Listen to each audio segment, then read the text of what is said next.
Maligayang pagbabalik sa Good Morning Boss. Mga boss, isa sa pinahahalagahan nating mga individual ay itong intellectual property rights. Kaya mahalagang pag-usapan natin yan ngayong umaga. Kaya makakasama natin dito live sa studio ang Deputy Director General ng Intellectual Property Office of the Philippines. Walang iba kundi si Sir Alan Jepti. Good morning, sir. Hefty. Yeah, hefty. Yeah. Okay, sir. So, intellectual property. Ano po ba yung pinaka-basic definition nito?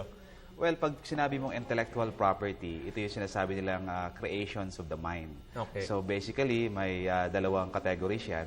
Yung sinasabi nilang industrial property saka copyright.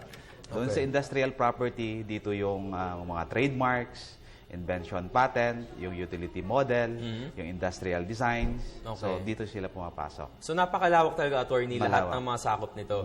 Recently, siguro in recent history, siguro mga 3 years ago, may mga lumitaw na mga issues regarding this. So ano na ba yung pinaka-basic rule natin sa intellectual property rights, lalo na pa sa school setting? Let's say, as basic as school setting, napakarami mga photocopy machines, yung, yung basic ba na activity na ganun, lumalabag ba tayo sa batas kapag pino-photocopy natin yung books? Well, generally, pag pinag-usapan mo kasi yung mga books na yan ay under yan sa copyright. Okay. At mayroon tayong basic rule na kapag yung material ay copyrighted yan, hindi mo siya basta-basta i-reproduce, no? Okay. Na walang pahintulot ang author. So, no? kailangan magpapaalam pa sa Okay. author. Pero syempre, meron naman tayong tinatawag na fair use, no? Na kung may mga instances na kung saan ang pagkopya ay pwede naman. Kaya nga, ang isang pinakamagandang aspeto dito is that dapat i-educate natin yung general public para, number one, ma-appreciate nila yung value ng intellectual property rights, particularly yung copyright na sinasabi mo. Okay. And at the same time, malaman nila kung paano gumamit ng tama. Okay. That's why sa opisina namin, very aggressive kami sa aming campaign on that. So the basic act would be to ask permission from the author. Pero meron tayong tinatawag na fair use. Fair use Ano yung naman. fair use, sir? Ano yung sakop nun? Well, halimbawa, may mga, let's say, excerpts sa books na kailangan mong i-refer, kailangan mong i-kopya for academic or educational purposes. So yun, allowed yun. No? Okay. Allowed naman yun. But of course, hindi mo pwedeng kopyahin ang buong libro tapos pakinabangan mo. So, Iba may mga kasi, sir, talagang yes, even so- cover to cover, so, parehong-pareho na itsura. yun naman ang hindi na tama yun.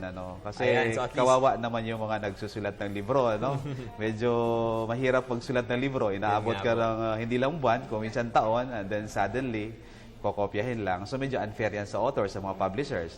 Pero paano, attorney, pag sobrang luma na ng libro, na yung tipong hindi mo na makokontak yung author pa or even yung publishing house? Well, ang copyright protection naman ay meron naman yung tinatawag natin na period of protection. Okay, so ilang years yun, sir? As a rule, ang copyright protection niya is yung lifetime ng author and then of course 50 years from the demise of the author. Okay. So pagkalipas ng 50 years, usually naging public domain na siya, pwede mo na rin siyang magamit. Okay. Katulad ng halimbawa, No Limit Tangere, Yes. ganyan, matagal na yan, no?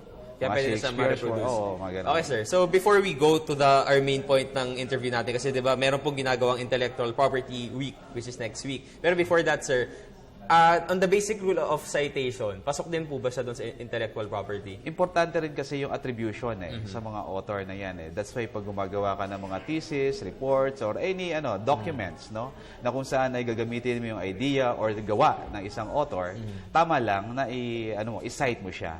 Kasi yung copyright, kung yun ang mo, is that meron kasing dalawang aspeto yan, yung economic rights, Okay. no, saka yung moral rights. Yung moral rights, isang component doon is to attribute to the author, yung work niya. Okay. Kasi di ba usually, sir, kapag isa-cite mo, kailangan mo i-paraphrase yung ginawa na text, di ba? Ipa-paraphrase mo. Pero paano, sir, kung nagkataon lang na hindi intentional na parang pareho yung idea na lumabas sa inyo?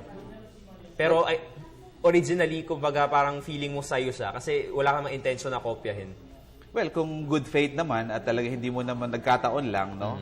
So siguro 'yan i-explain mo 'yan, Okay. Kasi yung probability kasi nang kinokopya mo yung idea ng isang tao, Okay. kung eksaktong-eksakto or let's say word for word yung kinopya mo, medyo very remote 'yan, no? But as to the concept, idea, ito naman kasi hindi naman to copyrightable in itself. Yung idea. Okay. Pero yung expression ng idea, yun ang copyrightable. Alright. Pwede tayo magpareho ng idea, okay lang 'yon. Okay. Pareho ang idea natin, pareho ang understanding natin, ang konsepto sa isang bagay, okay lang 'yon. Ayan. And syempre sir, maraming mga nag-thesis ngayon. So at least nalalaman nila yung mga basic na mga detalye hinggil sa basic rules on citation and of course, yung sa copyright nga. Pero ngayon sir, next week, magaganap po yung Intellectual Property Week. So ano po ba yung mga magiging lineup of activities natin? Marami kaming activities no, na naka-line up next week. No? Kasi ang last week ng October, ito yung IPR Week celebration natin sa bansa. No? Sa Monday, October 20, meron kaming 4th Philippine Anti-Counterfeiting and Piracy Summit. Okay. So, maganda ito kasi ang team natin ngayon is strengthening IPR enforcement and adjudication. And marami tayong mga speakers, not only locally but from abroad. Okay. Mostly mga justices, judges, and of course, experts sa enforcement. At ito yung magandang opportunity para mag-exchange tayo ng ideas, views, best practices para ma-enhance pa natin lalo yung enforcement sa bansa. Ayan. And then, October 21 to 22, meron tayong mga roundtable discussions with the judges and justices, no? Hindi lang in the Philippines but also in the ASEAN. Nice. Kasi for integration na rin ng 2015. And then of course, 23-24, another roundtable discussion for Philippine judges naman and prosecutors. And sobrang maraming substance talaga na makukuha yung mga estudyante dito and even yung mga nasa profession na. Okay sir, so before we end, please invite our viewers syempre to supportahan itong Intellectual Property Week next week. Yes. Well, again, good morning boss. So, yung office po namin ay very aggressive po kami sa campaign sa pagdating sa promotion ng intellectual property rights as well as sa enforcement. So, ini-encourage namin kayo na suportahan yung mga advocacies namin not only in the protection of these various kinds of intellectual property rights but also pagdating sa enforcement. So, I hope next week, kung may time kayo, pwede rin kayo mag-drop by. Ang venue ng aming summit ay nasa Marriott Hotel. Okay. And then yung mga roundtable discussions will of course may mga identified participants dito. But at least kung gusto nyo ng let's say further know-how on how to make use of the IP system, our office is more than willing to provide any workshop or seminar to that effect. Okay. Thank you so much sir for your time. Tiyak na marami natutunan yung mga boss natin. Siyempre, sabi nga natin, no to plagiarism. Okay, muli nakasama natin ang Deputy Director General ng Intellectual Property Office of the Philippines. Walang iba kundi si Attorney Alan B. Hepty. Thank you so much sir. Thank you.